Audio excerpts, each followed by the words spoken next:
করেছি বলে না, গল্পটা আমার। আশা করছি ভালো লাগবে সবার। এত রাগ কেন? এত রাগ করা যাবে না।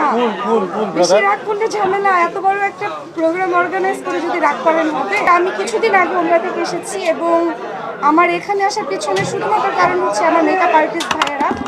কারণ আসলে আমি আজকে যতদূর আপনাদের সকলের সামনে, তারা আমার জীবনে অনেক বড় একটা ভূমিকা রেখেছে। তো আমি আসলে না করেছিলাম যে আসবো না আসলে এই অবস্থাতে, বললো যে না আসতে। সো আমি আসলে তাদেরকে না করতে পারিনি। সো অনেকে যেমন অ্যাজ নায়িকা যখন আমি এসেছি তখন মানিক ভাই আমাকে প্রথম মেকআপ করেছে।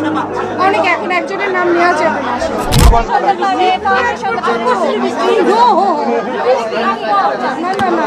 না মৃত্যুর আগ পর্যন্ত আসলে জানি না কি ইউজ করতে চাই। আমি লিপ বামটা অনেক পছন্দ করি, যেহেতু আমার অনেক ডিহাইড্রেশনের প্রবলেম। সো আমি ভ্যাসলিন বাম থ্যাংক ইউ। আর কিছু চাই আমি। ওকে, এখন রুনা